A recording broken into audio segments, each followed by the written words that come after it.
Donc bonjour à toutes et à tous. Donc j'ai souhaité par cette rapide vidéo faire un petit état des lieux de la cyberattaque qui a touché la ville il y a maintenant 15 jours, un peu moins de 15 jours. Donc une cyberattaque qui a été particulièrement massive et conséquente pour la collectivité. Parce qu'en effet, on a à peu près 90% des données de la collectivité qui ont été impactées et qui ont été cryptées par les hackers. Le principe est assez simple en fait, c'est comme si vous aviez un braquage de banque, l'argent restait dans les coffres mais vous ne pouviez plus le toucher. Donc c'est ce qui s'est passé, les données de la collectivité sont là, mais elles sont cryptées par un virus et elles nous sont inaccessibles. Donc les conséquences, elles ont été immédiates.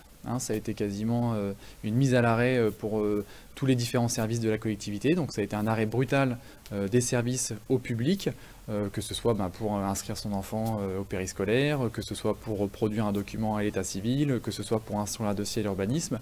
On a véritablement une paralysie de l'organisation et ça montre à quel point finalement, oui, nous, collectivités, dans notre activité quotidienne et le service qu'on rend aux habitants et le service public qu'on rend, on est dépendant finalement du digital et de nombreux logiciels qu'on utilise. Il faut savoir que la collectivité, c'est à peu près plus de 50 applicatifs et logiciels au quotidien.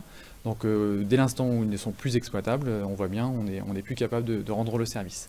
Donc ça, c'est extrêmement important à prendre en considération. Je sais que tous les agents de la collectivité du coup, sont mobilisés pour à la fois sécuriser aujourd'hui nos données, reconstruire un système pour relancer la machine, et puis surtout aussi pour permettre le maintien malgré tout d'un service public, de vous accueillir. Donc je vous invite à être bien sûr compréhensif vis-à-vis des agents qui vivent cet événement sans précédent et avec un impact extrêmement lourd. Donc bien sûr, l'attaque a aussi été possible et ses conséquences et ses dommages sont aussi importants, malheureusement parce que on avait aussi dans le système informatique de la collectivité un système un peu à bout de souffle, en fin de course, qui nécessitait un fort renouvellement, avec notamment des éléments obsolescents. Donc c'était un plan de renouvellement qui était en cours et qui devait être acté au mois de mars, notamment avec le vote du budget de la collectivité.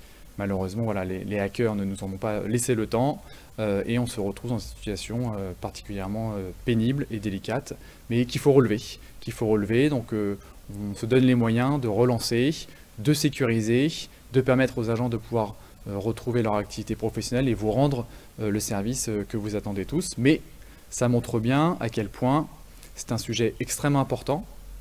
Il faudra tirer l'enseignement de cette crise en point de vue sécurisation des données, bien évidemment, mais je pense qu'il faut aussi profiter finalement de cette crise pour s'interroger sur la façon dont la collectivité est équipée, de la façon dont le digital vient structurer son activité, la façon dont on rend service à la population à travers les logiciels, à travers l'utilisation de données.